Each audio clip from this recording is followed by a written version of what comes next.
Oke bang, Oke bang, gimana bang hasilnya?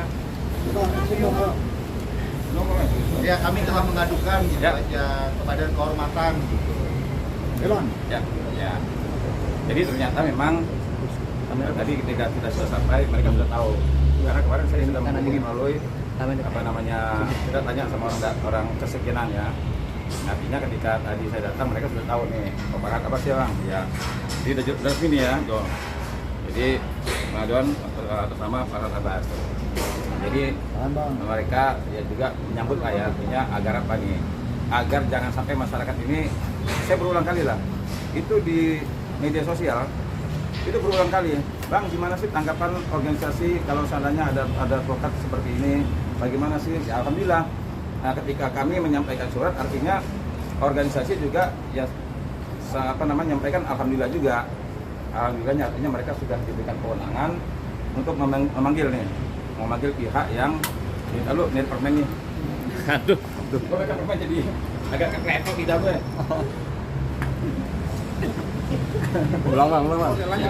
Agak keklepot tidak. Ya, jadi gini. Jadi artinya tadi ketika surat kami sudah sampai, nah ternyata mereka juga menyambut baik artinya ketika surat sudah sampai, mereka langsung bisa bergerak. Jadi dia mengatakan bahwa langsung disposisi ke Dewan Kehormatan, dan dalam waktu singkat ini nanti akan dipanggil ya. Dan juga saya juga siap menghadirkan saksi, siap menghadirkan bukti-bukti. Ini kan saya tadi hanya 4 lembar bukti aja. Dan kalau memang mau dimintai bukti yang banyak, ya saya juga siap.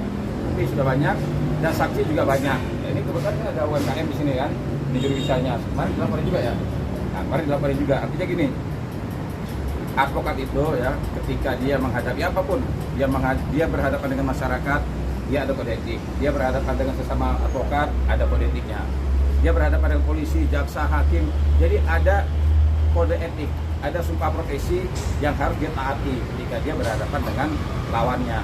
Nah, kami dari Barisan Advokat Bersatu ini memandang bahwa sudah sangat di luar jalur nih. Apa yang diucapkan, apa yang dia lakukan ya. Ya bayangkan aja, cobalah. Kemarin itu kan mengatakan Presiden Prabowo kalau perlu ke rumah Agus. Jadi kalimat-kalimat seperti ini yang menurut kami ini kok jadi saya sendiri ya, saya jujur nih, saya sendiri sebagai advokat itu kadang-kadang mendengar kalimat-kalimat yang keluar tuh rasanya saya mendengar tuh malu juga gitu. Ini bagaimana saya bilang seorang advokat ya, officium nobile, jadi profesi yang mulia, profesi yang dihormati, tapi kalimat-kalimat yang muncul, tindakan-tindakan yang muncul ini justru apa? Justru membuat masyarakat bertanya, apa benar seorang advokat itu dibenarkan seperti ini? Saya semenjak jadi mahasiswa ikut pendidikan pengacara, ikut ujian pengacara, sampai berpraktek pengacara, saya tegaskan kepada masyarakat, tidak dibenarkan seorang advokat melakukan tindakan-tindakan seperti itu. Oke ya. Bang, tadi di Pradi sendiri responnya gimana bang? Boleh jelasin sedikit mungkin selain menerima? Responnya sangat luar biasa senang. Nah, ketika kita sudah, tadi sebelum saya sampai aja dia sudah tahu kan, dia sudah tahu langsung dibacakan tadi, buat Farhad ya bang, iya. Jadi mereka juga menyambut baik artinya gini, jangan sampai organisasi Pradi, ini kan ketua umumnya Pak Ketua Hasibuan, ya bagaimana dia memberikan kita tontonan ketika dia menjadi pengacara yang dituduh melakukan pembunuhan, yang hampir seluruh Indonesia pada saat itu menuduh kliennya sebagai pembunuh. Tapi bagaimana dia menunjukkan ya kualitas dia saat dia menjalankan tugas dan fungsinya sebagai advokat. Nah, cantiknya, sebenarnya cantik banget dia menjalankan tugas dan fungsinya. Akhirnya semua orang menganggap bahwa oh ya ternyata benar ya. Jadi kliennya bukanlah orang yang seperti dituduhkan. Nah inilah. Jadi advokat itu kalau saya berpegang teguh pada kode etik dan suka profesi, ibarat kita melihat orang main bola, ya main bola itu pinter banget dia. Jadi cantik kita melihatnya. Nah tapi kalau seandainya kita melihat advokat yang ngomongnya asal keluar, melakukan tindakan-tindakan asal aja, lapor sana, lapor sini, nanti seperti ini ya. Udah banyak nih. Bukan cuma 1-2 advokat, udah banyak nih advokat ini. Ya, jadi saya berharap juga, ya ini juga ada satu lagi nih advokat sebenarnya yang perlu kita bidik juga gitu kan. Cuma kita belum belum memutuskan langkahnya kira-kira mau kita lakukan seperti ini atau bukan. Nah, ya, cuma kan gini, perbedaan antara Farhat ya dengan advokat lainnya ini ada perbedaan. Kalau Farhat kan sudah bisa dibilang kan dia ini public figure juga. Artinya banyak orang ketika dia muncul di media kan banyak mata tertuju pada dia. Nah ini yang harus kita jaga, jangan sampai advokat yang sudah cukup terkenal, nah justru tidak memberikan contoh yang baik. Penegasan aja Bang, jadi hari ini hanya Farhat Abbas Bang ya? Ya hari ini spesial, Resmi ya? nah, spesial untuk Farhat Abbas. Ya, ini spesial untuk mantan teman saya ini. Jadi hari ini saya sempatkan sama tim ini agar bisa ya teman kita ini, mantan teman kita ini bisa dipanggil. Ya kalau seandainya memang ternyata terdapat nanti ketika disidangkan ya cukup beralasan untuk diambil tindakan, ya kita serahkan kepada Dewan Kehormatan ya. Tapi cuma sekali lagi saya mendorong Dewan Kehormatan mengambil tindakan tegas ya. Kalau kira-kira memang ini bisa mencemarkan nama baik profesi, udah jangan ragu-ragu, pecat aja, jangan ragu-ragu, karena masih banyak cowok-cowok advokat yang mau jadi advokat. Jadi jangan pertahankan advokat yang kira-kira bisa merusak kehormatan profesi. Bang, Berapa lama Bang Farhat prosesnya Bang? Ini nggak sih Bang perannya di dalam perannya selama ini seperti apa sih Bang? Saya jangankan, kalau saya jujur ya, selama saya kenal sama dia juga, saya kalau dibilang ibaratnya apa dia peran dia di organisasi Peradi juga saya nggak ngelihat peran dia apa. Jangankan peran dia di Peradi ya, peran dia di dalam penegakan hukum aja saya nggak pernah lihat tuh. Saya jujur, saya bukan karena benci sama dia, bukan ya, tapi secara objektif Hotman Paris ya, biarpun dia dasar, tapi saya melihat dia ada 911, ada perkara-perkara yang dia viralkan, termasuk perkara Cina kemarin dia viralkan. Artinya dalam penegakan hukum Hotman Paris ada kontribusinya terhadap penegakan hukum dengan cara-caranya tersendiri. Tetapi kalau untuk Farhat Abbas, mohon maaf, saya tidak melihat ya, saya tidak melihat apa kontribusi dia terhadap penegakan hukum. Ya teman-teman bisa nilai lah ya. Baru kasus Cirebon kemarin doang Bang ya? Gimana? Kasus kemarin Cirebon doang ya? Sakata pun kan tidak melihat juga. Sakata terakhir waktu Bu Titin jadi saksi pun diributin juga kan. Jadi kemarin itu saya kan satu grup sama dia kan, termasuk sama Bu Titin juga. Kan sempat juga sebelum putusan ada perselisihan, ada kegaduhan ya sesama tim. Begitu sudah selesai, ternyata si Bu Titin jadi saksi dalam perkara yang lain kan ribut juga seperti itu juga. Jadi saya melihat begini ya, Sakata pun kalau menurut saya bisa dikatakan ya, kalau dikatakan prestasi, saya juga belum bisa melihat ya. Kalau samanya ada tangisan ya oke lah ya. Saya melihat emang pada saat dia di persidangan dia membela, ya kelihatannya ada tangisan yang cukup ya, artinya menarik perhatian nih. Artinya dia sebagai seorang advokat ya cukup bagus lah ya. Tapi prestasi dia apakah ini menjadi suatu prestasi dia dalam hukum, ya kita lihat nanti aja ya. Bang, dari katanya ada satu Ini agendanya tuh. Ya. Hari ini kami pertama ingin menyampaikan surat secara resmi kepada organisasi advokat ya, yang selama ini ya sebenarnya ini sudah lama sekali orang yang mengirim pesan pada kami, nge-DM dan lain sebagainya. Bahkan terakhir kemarin sore itu saya sempat live dan saya tanya kepada lebih dari banyak lah ya. Saya katakan karena mereka bertanya begini, Bang, itu biasanya kalau ada seorang advokat yang sikap dan perilakunya ya tidak menunjukkan bahwa dia ini sebagai seorang advokat, apa sih tindakan dari organisasi? Nah, sebenarnya masyarakat ini meminta organisasi advokat ini ngambil tindakan. Nah, tetapi kan organisasi ini dia tidak bisa mengambil tindakan kalau belum ada laporan. Nah, jadi gini, saya sebagai seorang advokat ya, jujur aja, kadang saya merasa malu ya. Sekarang ini profesi advokat ini memang profesi yang terhormat ya, profesi yang mulia. Tetapi saya melihat di media sosial luar biasa lah. Ada yang sudah diganti pakai pakaian pakaian cewek itu apa namanya? Pakai daster. Ada advokat diganti pakaian daster. Ya, jadi diganti figurnya dengan perempuan. Nah, jadi sekarang ini advokat sudah banyak mulai dibully. Jadi kami datang ke Peradi untuk meminta Dewan Kehormatan agar memanggil advokat yang tidak bisa menjaga sikap, perilaku, ucapan dan tindakannya yang ya tidak bisa menjaga kehormatan profesi. Nah, jadi kami minta kepada organisasi advokat tolong dipanggil dan diadili. Ya kalau memang terbukti, ya silakan mengambil tindakan gitu. Ada berapa orang, siapa aja bang? Dilaporkan bang. Ini sorry. Yang pertama ini ya, jujur aja ini Farhad Abbas.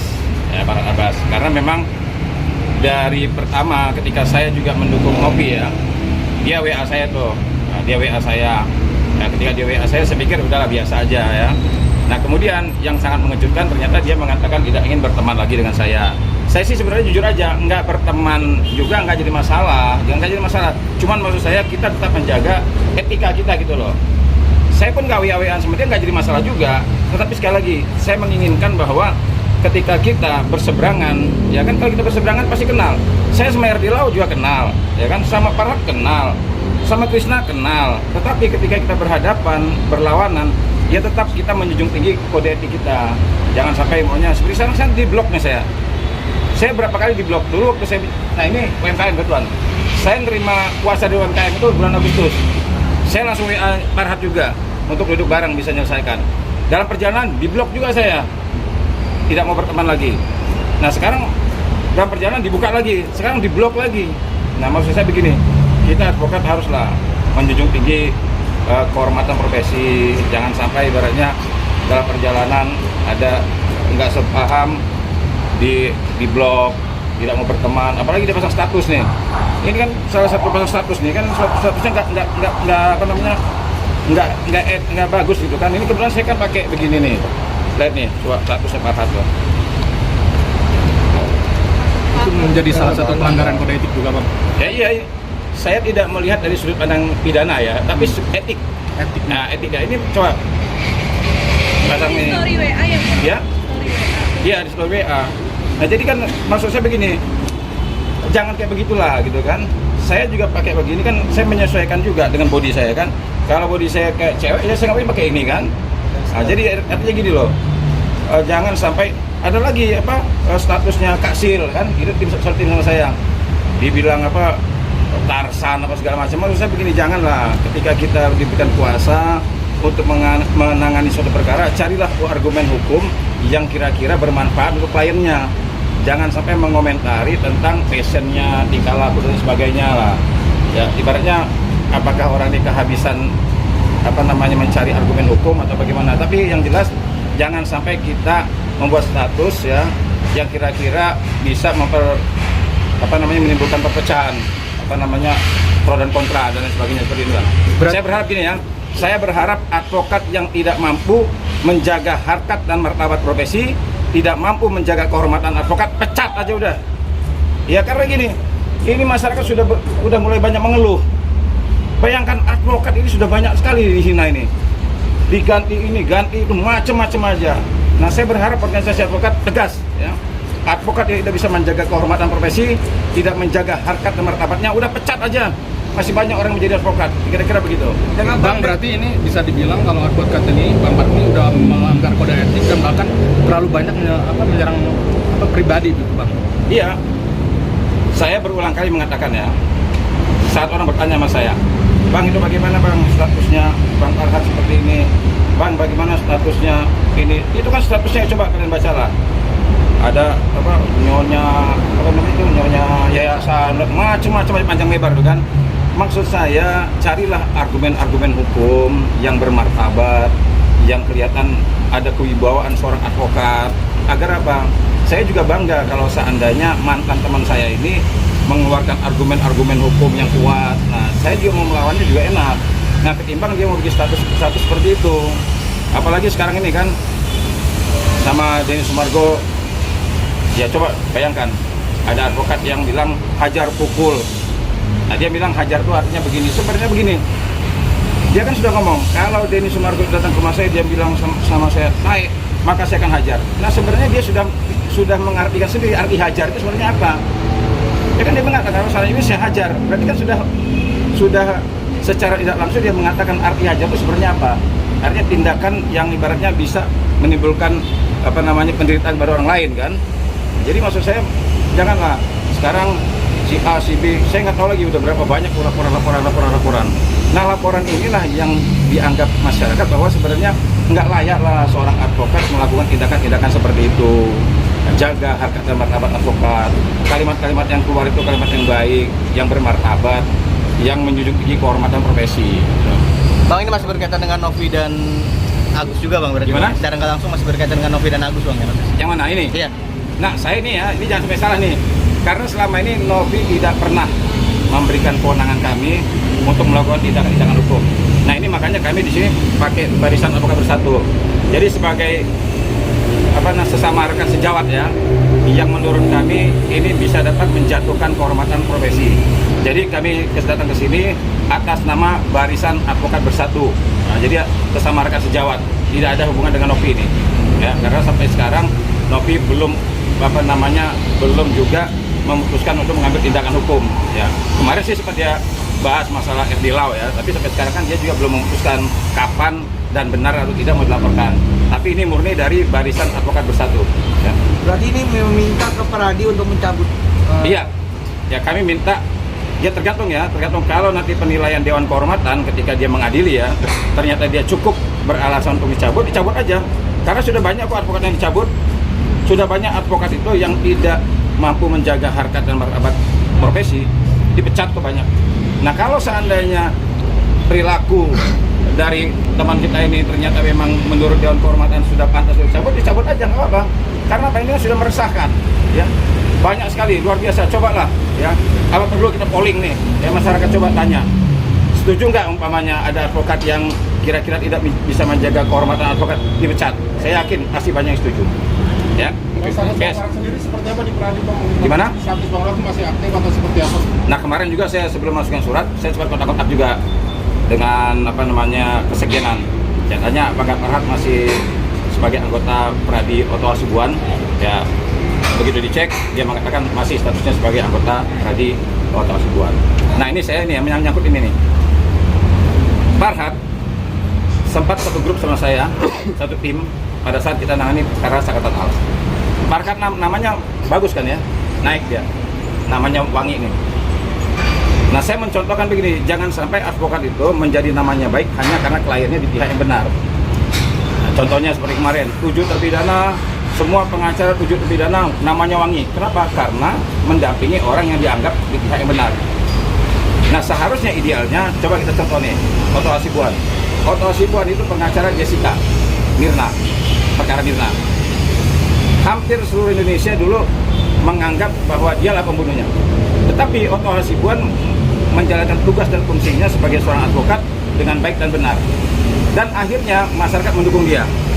Nah seharusnya idealnya seorang advokat itu dianggap baik atau tidak baik tergantung cara dia menjalankan tugas dan fungsinya sebagai seorang advokat. Jangan ketika membela kliennya baik, namanya baik. Begitu ngebela orang yang mungkin ya, kita anggap nih Agus nih, saya tidak mengatakan Agus salah atau tidak, tetapi ketika dia membela Agus, nah banyak masyarakat mengomentari kembali ke setelan awal katanya. Ya kan akhirnya begini. Jadi seorang advokat itu harusnya ketika dia menjalankan tugas dan fungsinya menjadi seorang advokat terhadap kliennya, harusnya dia mendapatkan simpatinya bukan hanya karena kliennya, tetapi karena dia menjalankan tugas dan fungsinya sebagai seorang advokat dengan baik dan benar, penuh dengan rasa tanggung jawab. Nah ini kan enggak, udah ibaratnya kliennya dihujat, pengacaranya dihujat, ya jadi udah kita lihat nih. Jadi tontonan orang ya ketika advokat itu, saya berusaha, boleh dicek nih jejak digital saya 13 tahun nangani perkara yang viral seperti ini. Saya dulu sama Sunan Kalijaga nangani perkara seperti ini sudah biasa. Tetapi ketika saya mengeluarkan pendapat hukum saya pastikan ketika ada orang yang mendengar pendapat hukum saya, orang yang mendengar itu setelah selesai dia mendengarkan pendapat hukum saya pastikan orang itu mendapatkan pengetahuan hukum yang baik, mendapatkan pendidikan hukum yang bagus. Nah jangan sampai seorang advokat ketika dia mengeluarkan pendapat hukumnya timbul pro dan kontra, timbul perpecahan, timbul keonaran. Nah ini yang kami hindari sebagai bersama advokat, jangan sampai seperti itu. Ini tugasnya organisasi advokat, Dewan Pengawas, Dewan Kehormatan, panggil nih advokat-advokat yang kira-kira bisa merusak kehormatan profesi, ya panggil, adili, ya, kira-kira pantas untuk dipecat, pecat, jangan ragu-ragu. Oke. Ya? Soal fungsi dari kuasa hukum sendiri pendampingan secara hukum, maksudnya sebelum melakukan pelaporan atau tindakan hukum biasanya pengacara juga melakukan usaha untuk mendamaikan. Jadi seperti itu, apakah ini sudah dilakukan oleh yang bersangkutan tadi Bang? Enggak, nggak ada perdamaian. Ya maksudnya ada usaha-usaha itu sebelum akhirnya membuat laporan-laporan seperti itu. Ada abang melihat itu nggak upaya mendamaikan? Oh, berita terakhir aja. Kemarin kan Ahmad sudah bilang tidak ada kata damai, tidak ada kompromi dan sebagainya kan.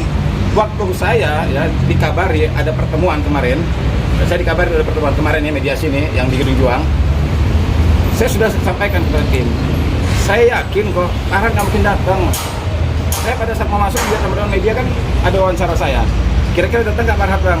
Saya bilang, saya memiliki keyakinan dia nggak mungkin datang. Kok abang yakin bang? Kok Farhad nggak mau datang? Kita bisa lihat lah dalam perkara ini. Perkara ini ya di pihak A atau di pihak Nopi ya. Kita lihat yang pengen panjang itu siapa sih? Kalau seandainya perkara Agus sama Nopi ini mau diselesaikan dengan baik dan cepat, gampang. Besok kita undang kalau memang benar-benar mau selesai dengan baik pasti selesai. Tapi kan kita melihat nih, ada laporan ini, ada laporan ini, ada ini, ada ini, ada itu, macam-macam aja laporan. Dari laporan ini lahir laporan ini, dari laporan ini lahir laporan ini. Nah kita sudah bisa tebak dong, yang pengen panjang episodenya siapa. Ya jangan mentang-mentang wah saya sudah pengacara terkenal, saya nggak perlu gini. Kata siapa? Ya, kata siapa pengacara terkenal tidak perlu mempertahankan eksistensinya di dunia entertain.